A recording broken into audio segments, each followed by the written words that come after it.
There it is. We are live. What's going on, Lions fans?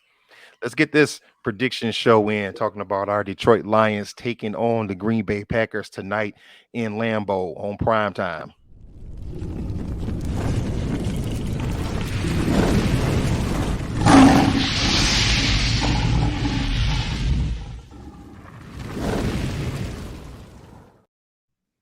All right, son. As you can see my screen here, I have the injuries for the game tonight. The first thing I notice is that the Lions are now, it's basically a pick 'em game. The Lions are now down to a 1.5 point favorite.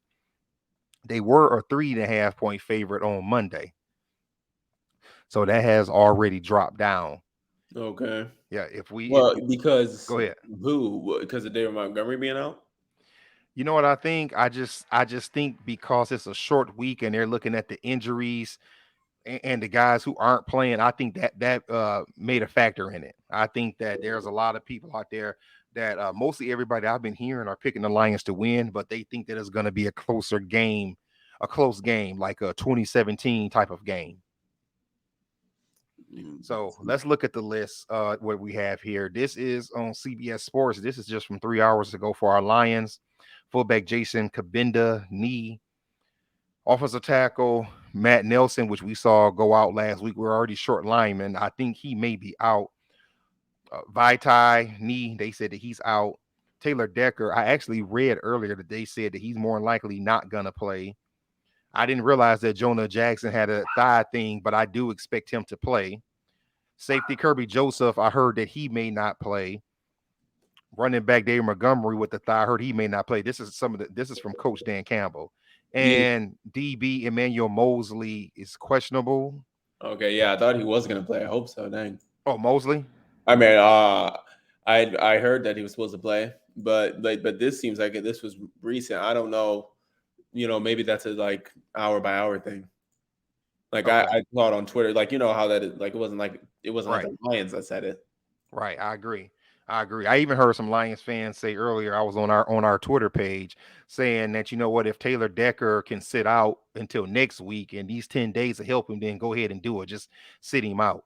For the Packers, I see safety Zane Anderson, uh, David Bakhtiari, the left tackle. I think that's key for us that he's out. Linebacker Devondre Campbell. Another offensive lineman for them, Elton Jenkins. This is a big one. Jair Alexander with his back, So he's out. or it just says it doesn't say he's out. It just says his back. Running back Aaron Jones is a big one, and wide receiver Christian Watson. I'm just kind of looking at the Packers who are out that could help the game. Yeah.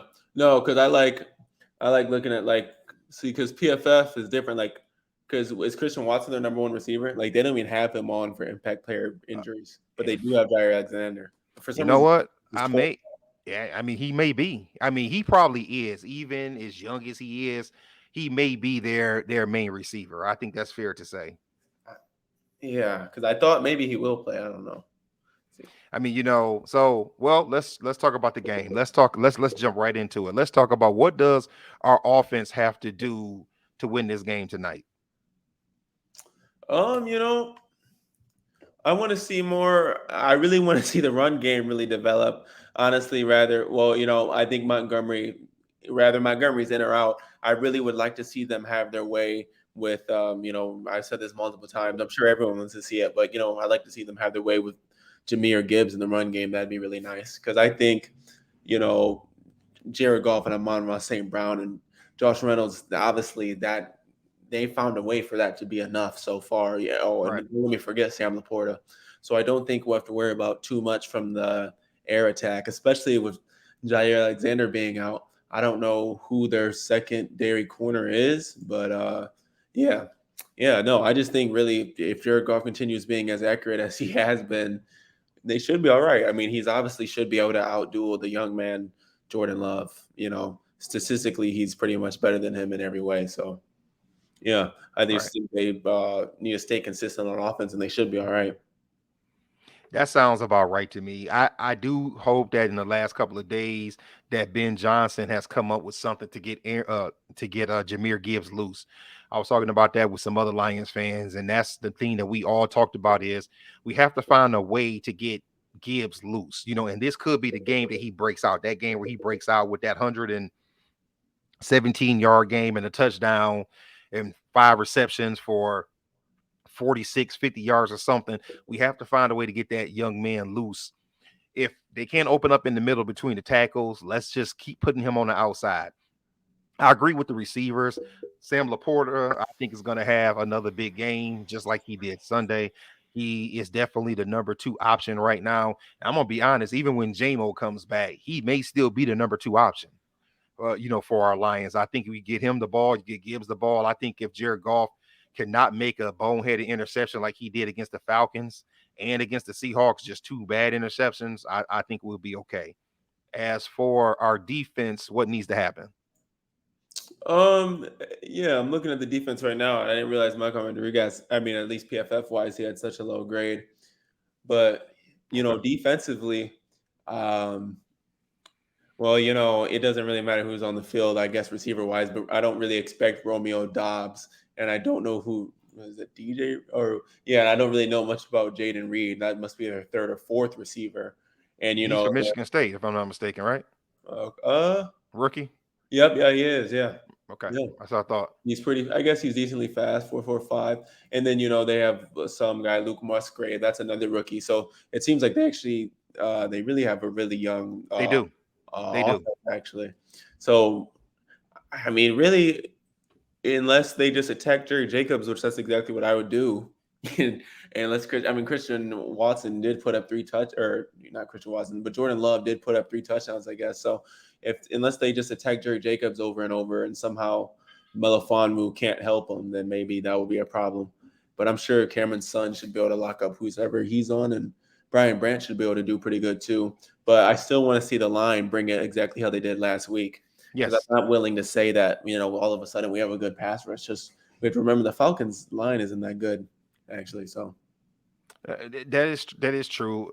Speaking of Melifonwu, he did show up last week, so we got to hope that he shows up again. Us filling in at safety, and I agree with you. I think that the front six, because we run that big nickel. I think that they has, particularly the front four, they have to do their thing again and show that it wasn't a fluke. We need to show that Aaron Glenn has found something where we can get some pass rush, because the truth is that Jordan Love, even though I know that Derek Carr went out in that game Sunday, and the Packers were down 17-0 and end up winning 18-17 because the Saints kicker missed a kick at the end of the game. But the truth is that Jordan Love turned up in the fourth quarter. And that's really why the Packers won the game. I understand there was a missed kick, but Jordan Love really was out there doing his thing, really throwing the ball to nobody, handing the ball off to nobody. I think what has to happen is that Aaron Glenn has to confuse this young quarterback. We have to show him some things that he hasn't seen. We have to be tricky and confuse him. And I think we need to do what we did last week. Do not let him get off. Don't let him extend plays with his legs. I think if we do that, we'll be okay. Now, son, I do want to touch on special teams because I actually rewatched the game yesterday, the condensed version of the game, the Lions Falcons, and there was something that I didn't say Sunday. You know how you and I were talking about who did good. There was somebody who did very good in that game that I forgot to mention. Hmm. Punter Jack Fox. Oh yeah, I now totally forgot to mention that you mention mention it, Fox. yeah, yeah. He was, I mean, he was pinning these guys down. He literally did his thing, Oh, because you and were I at the felt game. bad. Yes, exactly. And I felt Oh, bad that we didn't give him any credit, yeah, but yeah. now that I rewatched it, I was like, man, Jack Fox had an amazing game actually. No, because the commentators were actually commending him because he was booming them kicks. Like he probably helped the Lions actually win the game because he was flipping the field so much. To be honest. And I'm gonna say that we're gonna need that tonight. We're gonna need him to control that part of the game. Don't allow any fluke returns or anything like that. So, with that being said, we talked about the offense, we talked about the defense. What's your prediction? Um, I think the Lions should, but it is a prime time game, so it could be. I honestly could see it being a 3 point game, but no, I got the Lions. I got the Lions winning 30-20. I got the Lions, and I really Yes. think they should probably dominate the whole game. I think it's going to be like the Falcons game. I don't think um, it'll be at any point where we'll be worried. And unless the young man Jordan Love just shows out in the spotlight. But no, I think the Lions should dominate this game. Actually, that's what I think. Okay, you have 30 to 20. I'm gonna go with a very similar score. I'm going 31-17. See, If I that's okay. I was thinking that at I'm first. going 31-17. Yeah. I'm gonna tell you why. Well, first of all, I think that's the exact same score when I was wrong with the Falcons game. I think that's what I said, but this is why I said that. I'm saying 31-17 because I don't think the Lions should have any issue with this. I'm not saying it's a gimme. I'm just saying that they shouldn't have any issue with, excuse me, with this Packers defense. And our defense played so well against a Falcons team that we knew was going to run the ball. And before I continue, fans, don't get this twisted. Bijan Robinson is the truth. Don't get it twisted. Don't think that just because the Lion we shut him down Sunday that somehow that was no. Bijan Robinson is the he's going to be the guy. Be it that he doesn't get injured. So with that being said, Aaron Jones is not probably going to play. The Packers do not have a running back as good as Bijan Robinson is right now. And the Lions did a great job shutting down the run. I think we're going to do the same now. That's why I said 31-17. I think that we can shut the run down again. And I just don't have faith in Jordan Love beating our defense with his arm, especially without all of his weapons. So I'm going to go 31-17. So, and you went, what you said 20, did you say, oh, you said 30 to 30, 20, 30 30 to 20. 20. Yeah. And I could see that too. I could maybe see them getting a couple field goals in there. Anyway, that's our prediction. The game is about a little over 3.5 hours away. Did we forget anything? Oh no, I don't think so. Okay. Well, if we didn't, we will be back to tomorrow because this game is going to be over with late with Yeah. our recap of it. We as you can see, we both expect our Lions to be 3-1 in this game. If you haven't already, like, comment, subscribe, hit the notification bell so we can keep talking Lions football. Other than that, that's all we got. Holler at y'all later. Peace. Peace.